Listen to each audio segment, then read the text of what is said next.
제가 봉독하겠습니다. 내가 그리스도의 복음을 위하여 들어와 이르매 주 안에서 문이 내게 열렸으되 내가 내 형제 디도를 만나지 못하므로 내 심령이 편하지 못하여 그들을 작별하고 마게도냐로 갔노라.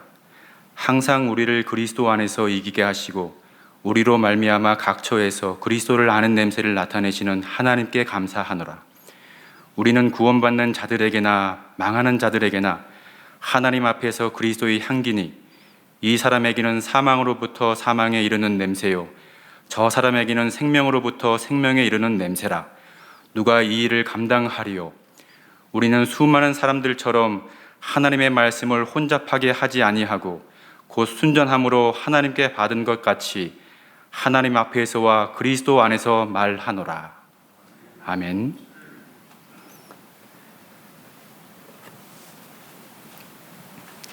사람이 특별하게 어떤 건강의 이슈가 생겨서 몸에 여러 가지 기능에 제한이 생기거나 병원에 갔는데 의사 선생님이 우리 얼굴을 이렇게 빤히 쳐다보시면서 근심 어린 얼굴로 뭔가 얘기하신다 하면 그 전까지 아프고 불편해도 그저 살았던 삶이 갑자기 모든 것이 다 불확실해지고 불안해지는 상황을 우리가 만나잖아요. 사람이 우리의 오늘 말씀을 대하기에 앞서서 한 번 더 생각을 해봤으면 좋겠습니다. 사람이 죽는다는 것에 대해서 이 한 가지는 우리가 분명히 알고 있습니다. 누구든지 알고 있습니다. 인정하든 인정하지 싫든 다 알고 있습니다. 싫든 좋든 다 알죠. 그런데 그 가지고도 모르는 세 가지가 또 있습니다. 무엇입니까? 죽음에 대해서 알면서도 모르는 세 가지.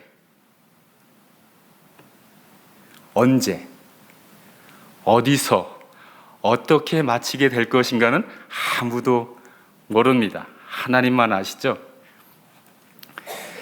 성경을 대하는 우리들이 바로 그런 눈으로 오늘 말씀도 읽고 대하는 줄 압니다. 하나님께만 우리의 앞길이 있고 하나님께만 우리의 나아갈 길이 있고 하나님께만 우리가 들어야 할 이야기가 있습니다. 성경 기록된 목적은요, 사람이 이 세상에서 어떻게 별탈 없이 건강하게 권력과 재산 다 누리다가 그 모든 것 그대로 다 가지고 내지 그 DNA 다 그대로 물려주고 내가 이 땅 가운데 대를 이어서 계속 그렇게 살아갈 것인가가 아니고 하나님을 아는 자로서 예수 그리스도를 영접한 자로서 하나님 나라가 약속되어 있는 자로서 영생을 아는 자로서 이 세상을 어떻게 이 땅을 어떻게 살아가야 하는가, 그것이 성경에 기록되어 있는 말씀의 목적이죠. 하나님 나라에 속한 사람, 영생의 약속이 있는 성도가 이 세상에서 살아가는 방식에 대해서 성경은 말씀하고 계십니다. 사랑하는 성도 여러분, 어저께 다음 세대 새생명 초청잔치 은혜 가운데 잘 우리가 드렸잖아요. 또 하나님께서 부르시는 하나님의 자녀들 모아서 하나님을 기뻐하며 행사를 했습니다. 생각해 보니까요, 제가 새순교에 처음 나온 것이 새 친구 초청잔치에 불려 나와서 주일학교부터 새순교에 출석하게 된 것이 새순교에 처음 나온 계기가 되었는데요. 오늘까지도 하나님이 어디 멀리 안 두시고 새순교의 교우들과 함께 하나님 말씀 같이 배우고 익히고 또 이렇게 말씀 전할 수 있는 기회 주신 것도 참 감사하다라는 생각을 하고요. 날씨 한번 보십시오. 어제 날씨가 오늘 같았으면 진짜 정말 힘들었겠죠. 하나님 그거까지 다 아시고 너무 덥지도 않고 너무 눅눅하지도 않고 그렇게 딱 좋은 날씨 주셔서 하나님이 우리 새순교회와 우리 교우들을 얼마나 사랑하시고 이 땅 가운데 이 자리를 통해서 하나님 나라를 보게 할 그 영혼들을 얼마나 기뻐하시는지 우리가 또 만날 수 있었습니다. 사랑하는 여러분들 가까운 사람들 중에 뭐 자녀가 될 수도 있고 부모님이 될 수 있고 형제와 자매가 될 수 있고 주변에 가까운 사람들 중에 도무지 안 변하는 사람들 있잖아요. 말을 참 그 정도 했으면 들을 만도 한데 이 정도까지 얘기했으면 좀 알아들을 만도 한데 통 말귀를 못 알아듣는 사람 있죠? 있죠? 저도 있어요. 내 중심적이라서 그렇지 뭔가 얘기를 하면 알아들을 만도 한데 못 알아들어요. 통 말귀를 못 알아듣죠. 고린도 교회가 지금 그런 겁니다.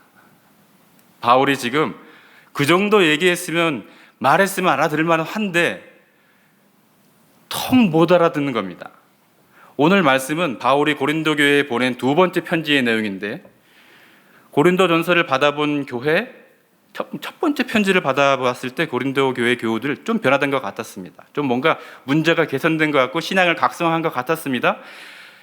정신 차린 것 같았는데 그게 아니었어요. 교회 안에 유대교를 비롯한 다른 종교와 신앙 배경을 가지고 있는 사람들이 그 배경을 가지고 있는 사람들이 교회 안에 계속 들어오면서 상황이 조금씩 더 나빠지기 시작했습니다. 그 소식을 들은 바울이 직접 고린도 교회, 고린도의 신앙 공동체에 방문했죠. 이제 만나서 글로 안 되는 것 같으니까 내가 만나서 교정하겠노라. 첫 번째 방문했을 때는 교회를 세웠어요. 고린도 안에 신앙인의 공동체를 세웠어요. 두 번째 만난 것은 혼잡스러운 교회 공동체 안의 상황을 정리해 주기 위해서 만났습니다. 그런데요, 이 두 번째 만남 썩 안 좋았습니다. 만족스럽지 못했습니다. 아주 안 좋았습니다. 바울은 아무 성과 없이 실망스럽게 고린도를 떠나서 에베소에 머물고 있습니다. 이 편지 적을 때가 그렇습니다. 고린도 교회 안에 있는 바울의 반대파가 대놓고 이제는 바울을 비난하기 시작했죠. 이 소식 들은 바울이 편지를 다시 적었어요. 이 편지가 아니고요. 2장 4절에 보면 이런 표현이 있습니다. 내가 마음에 큰 눌림과 걱정이 있어서 많은 눈물로 너희에게 썼노니 이는 너희로 근심하게 하려 한 것이 아니요 오직 내가 너희를 향하여 넘치는 사랑이 있음을 너희로 알게 하려 함이라. 이것을 우리가 눈물의 편지라고 그러는데요. 고린도 전서와 고린도 후서, 오늘 읽고 있는 그 고린도에 보낸 두 번째 편지 사이에 편지가 하나 더 있다는 것을 우리가 알 수 있습니다. 직접 가지 않고 편지를 적어서 누구요? 동역자 디도에게 맡겨서 고린도 교회에 들고 가게 했습니다. 그러니까 고린도 전서와 고린도 후서 사이에 바울의 방문과 적어도 한 번 이상의 편지 전달이 있었겠죠.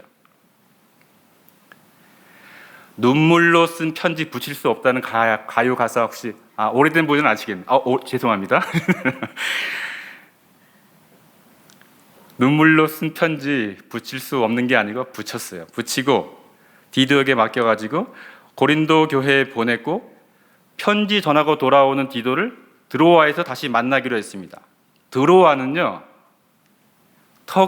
오늘날의 터키의 북서부에 있는 항구 도시인데 여러분 잘 아는 트로이의 목마의 그 트로이가 드로아입니다. 바울은 편지 전달하고 돌아오는 디도를 거기서 만나려고 했는데 만나지 못했어요.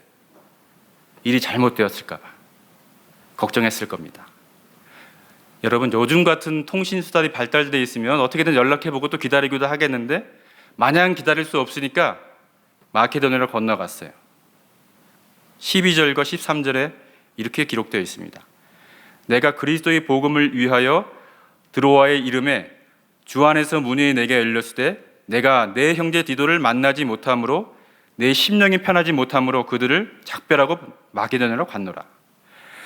바울이 디도를 얼마나 아꼈는지 그리고 자신이 보낸 그 편지 고린도 교회의 반응 어땠는지 정말 궁금했을 겁니다. 드로아에서 복음을 전할 준비 다 되었지만 그거 다 접고 디도를 찾아 만나러 갑니다. 여러분 성도들 간에 목회자와 또 교인들 간에 이렇게 진심으로 신뢰하고 사랑받는 관계 얼마나 복됩니까? 그 사람 정말 한번 말하고 또 지키고 함께 동역하는 것이 하나도 빈틈없는 그 누군가, 그와 함께 동역하는 것이 얼마나 기쁘겠습니까? 바울은 디도를 그렇게 신뢰했습니다. 교회를 세우고 복음을 전하는 일에 한 마음을 60일간의 한 마음 기도처럼 한 마음을 품고 주의 교회를 섬기는 일에 나섰죠. 바울과 디도만이 아니라 우리 모든 그리스도인들이, 우리 새순교회 교인들이 바로 보여야 할 모습이고 태도일 겁니다. 오늘 고린도 교회에 보낸 두 번째 편지를 통해 그리스도인과 그리스도인의 공동체가 어떠해야 하는가 한번 짧게 들여다보도록 하겠습니다. 오늘 말씀 중에서 같이 찾아볼 포인트가 3개가 있는데요. 그 3개 포인트, 우리 자신의 현 상태를 들여다볼 수 있는 창문과 같습니다. 잘 따라오십시오. 첫 번째는 이기게 하심입니다. 2장 14절, 항상 우리를 그리스도 안에서 이기게 하시고 우리로 말미암아 각 처에서 그리스도를 아는 냄새를 나타내시는 하나님께 감사하노라. 여기서 첫 번째 이기게 하신다라는 말을 있잖아요. 그 전쟁터에서 포로들을 사로잡아 돌아오는 개선장군, 그 장군의 모습이 이 말에 담겨져 있습니다. 여러분, 이 문장 읽을 때마다 저는 참 은혜가 되는데요. 우리 하나님은 만군의 하나님이시잖아요. 우리 하나님은 승리의 주님이시잖아요. 이기게 하시는 하나님이시잖아요. 그래서 이런 찬송가도 있습니다. 십자가 군병들아 주 위에 일어나 기들고 앞서 나가 담대히 싸우라. 담대히 싸우게 하시는, 승리가 보장되어 있는 우리 주님이시잖아요. 그런데 이 말씀을 드리고 싶은 것이 아닙니다. 우리가 이 말씀을 그저 성급하게 자기에게 그냥 연결시키거나 동일시시키면 안 된다는 말씀을 하고 싶은 겁니다. 이 말씀은 독선적인 그리스도인, 교회 안에 빗나가 있는, 고린도 교회 안에 빗나가 있는 열광주의적 신앙인들에게 바울이 지금 꼬집고 있는 얘기가 되는 거죠. 왜냐하면 이기게 하시고라는 단어 있잖아요. 헬라어로 원어에 트리암뷰라는 단어가 있는데 이 단어가 재밌어요. 저만 재밌으면 미안합니다.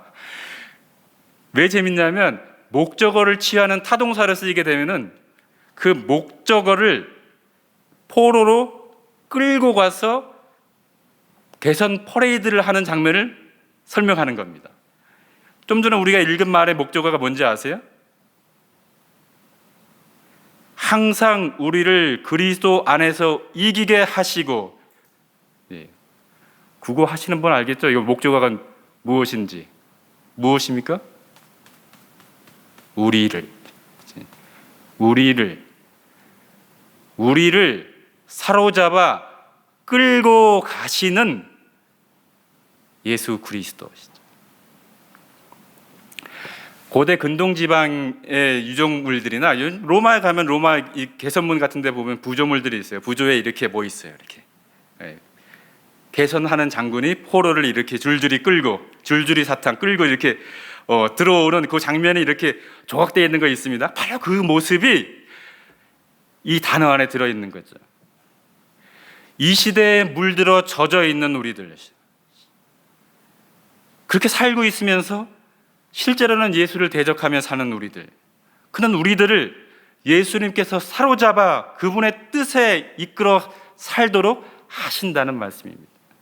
오만한 승리자의 모습이 아니라 그리스도께 물들어 그리스도께 무릎 꿇은 겸손한 포로의 모습, 그것을 얘기하고 있는 겁니다. 이기게 하시고.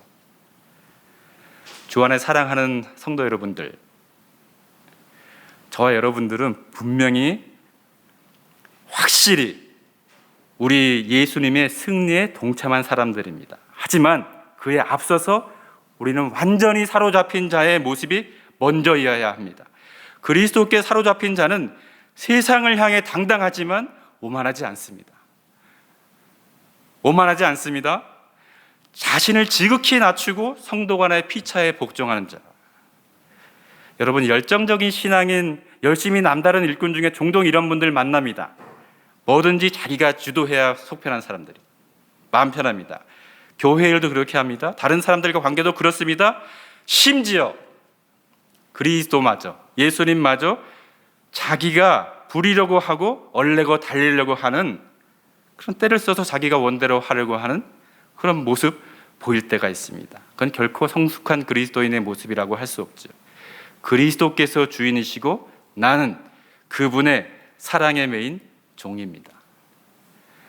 그리스도에게 사로잡혀 사는 것, 그것이 바로 그리스도의 말과 행동에서 드러납니다.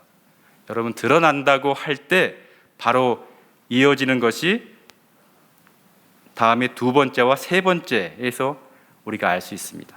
두 번째는 냄새입니다. 2장 14절 후반부에 우리로 말미암아 각처에서 그리스도를 아는 냄새를 나타내시는 하나님께 감사하노라. 사람은 누구나 자기만의 체취가 있죠. 누구나 땀 냄새 같은 몸에서 일정한 냄새가 납니다. 자기가 인식하지 못하든 하든 차이가 있을 뿐이죠. 아기는 아기의 체취가 있고 노인은 노인의 체취가 있고 남자와 여자의 체취가 다릅니다. 모든 살아있는 사람은 다 체취가 있습니다. 예수 믿는 사람은 예수를 아는 냄새, 체취가 있습니다. 몸 냄새와 다른 영적인 체취죠. 바울은 우리로 말미암아 그리스도를 아는 냄새를 나타내시는 하나님께 감사한다고 말하고 있습니다. 예수 믿는 표를 분명히 드러내 주시는 하나님께 감사한다고 말합니다. 예수 믿는 사람은 분명히 표가 있습니다. 예수 믿는 사람 분명히 냄새가 있습니다.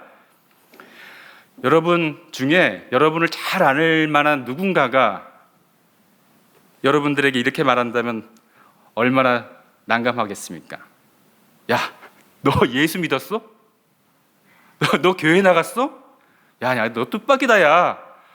라는 얘기를 듣는다면 제가 평소에 그리스도를 아는 냄새를 하나도 못 풍겼다는 얘기가 되는 거잖아요. 그런 표시 전혀 안 왔다는 얘기 아닙니까? 하지만 예수 믿는 사람이라면 일부러 보이려고 하지 않아도 예수쟁이의 냄새가 납니다. 하나님이 그렇게 하셨습니다.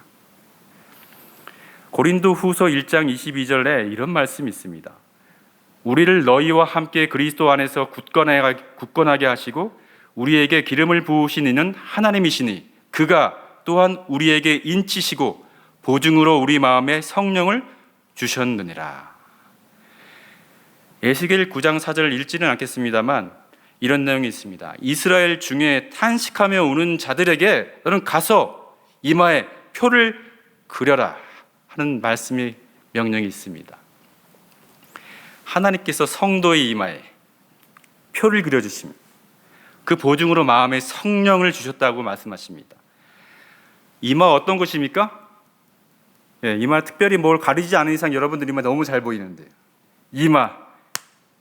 이마에 표가 있다는 것은 감출 수 없는 겁니다. 한눈에 금방 다 알아볼 수 있는 겁니다. 언제 어디서든지 성도는 세상과 다릅니다. 표가 납니다. 한눈에 보이기 때문에. 그것이 바로 그리스도를 아는 냄새입니다. 나와 생각이 다른 사람들, 나와 견해가 전혀 다른 사람들, 그런 사람들 마귀 보듯 하지 않고 또 저주와 혐오와 폭력을 쏟아내지 않는 것, 혹시 십자가를 앞세워서 혹시 그러고 있다면 그에게서 나는 것은 그리스도를 아는 냄새 아닐 겁니다.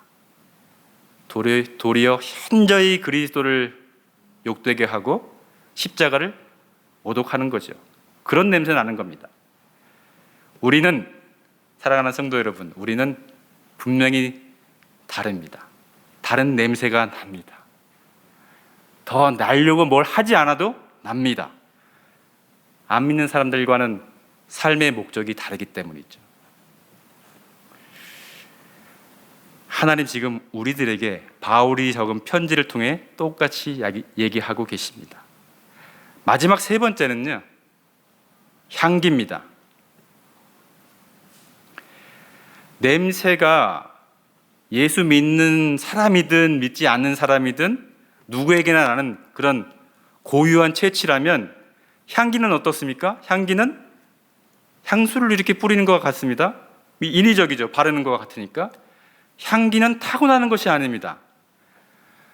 제가 근무하는 동네에 진짜 사람들이 버글버글하는 김치찌개 삼겹살 구이집이 있습니다. 코로나가 한참 기승할 때도 그 집 참 사람이 여전히 많더라고요.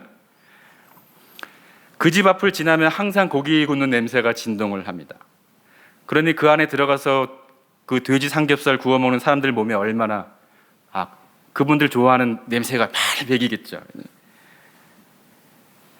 본문이 말씀하는 향기는 성전에서 있잖아요. 성전에서 희생 제물을 번제단 위에다가 태워드릴 때 그 나는 냄새, 제물을 태우는 냄새를 말하고 있는 겁니다. 고기 굽는 냄새 우리 다 좋아하는 건 아니겠지만 본문이 말씀하고 있는 향기롭다, 그 향기롭다 할 때 그 향기는 하나님께서 기쁘시게 받으신다는 의미입니다. 우리는 알고 있습니다. 희생제물, 우리를 위하여 번제단 위에 올려 드려진 화목제물이신 예수 그리스도, 사람이 아니라 하나님께서 향기롭게 받으시는 냄새가 바로 그 향기입니다. 우리는 향기 나는 사람입니다. 우리는 태어날 때부터 그런 향기 있던 사람들은 아닙니다. 죄 가운데 나서 죄 가운데 살다가 죄 가운데 죽을 인생들이었는데 예수 그리스도를 믿음으로 그리스도의 향기가 우리 가운데 풍겨납니다. 믿으십니까? 우리는 구원받는 자들에게나 망하는 자들에게나 하나님 앞에서 그리스도의 향기입니다. 제단 위에 제물을 태워 하나님께 드렸듯이 그리스도께서 우리를 위한 하나님의 화목 제물이 되셨습니다. 십자가 위에서 그렇게 자신을 희생하셨기 때문에 우리가 구원받았습니다. 그것을 믿는 사람마다 그리스도의 향기가 덧입혀진 겁니다. 예수 믿기 전에는 상관도 없고 알지도 못했던 향기, 그것이죠. 옆에 계신 분들 한번 볼까요? 옆에 계신 분들, 당신에게서 향기가 나네요. 해볼까요?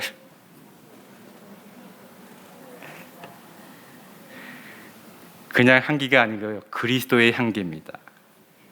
그리스도의 향기가 나는 겁니다. 그는 우리 죄를 위한 화목제물이니 우리만 위할 뿐 아니요 온 세상의 죄를 위하심이라. 요한 1서 2장 2절 말씀인데요, 그리스도의 향기를 풍기는 삶은 우리 안에 예수가 사신다는 증거입니다.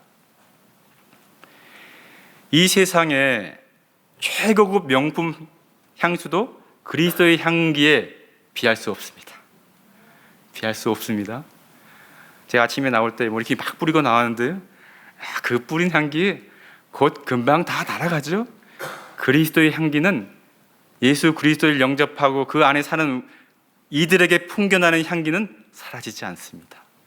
우리의 어떠함과 관계없이 하나님이 그 향기를 우리에게 풍겨주십니다. 그 향기를 풍기며 우리 지금 살고 있습니까? 그것은 우리가 한번 질문해 봐야겠습니다. 이 향기 나야 그리스도인이고 하나님 나라의 상속자입니다. 오늘 본문 속에서 살펴본 세 가지 있었습니다. 첫 번째, 이기게 하심. 두 번째, 그리스도를 아는 냄새. 세 번째, 그리스도의 향기. 하나같이 다 우리의 영적 상태를 진단해 볼 수 있는 키워드입니다. 내가 주도하려 하지 말고 하나님, 예수님께 내어드린 것, 예수님께 사로잡힌 자의 태도, 그것이 정말로 승리하는 교회와 승리하는 그리스도인들의 태도입니다. 예수 믿는 거 부끄러워할 필요 없습니다. 그리스도인의 티내는 거 주저할 필요 없습니다. 내 주변에 믿지 않은 사람들과 나는 삶의 목적이 다른 사람입니다. 나를 위해 나의 모든 죄를 떠안고 죽으신 예수님을 믿는다면 삶이 달라야 해요. 어떤 특정과 공간만이 아니고 내가 거하는 모든 곳에서 그리스도를 아는 냄새를 풍기고 그리스도의 향기가 뿜어져 나와야 합니다.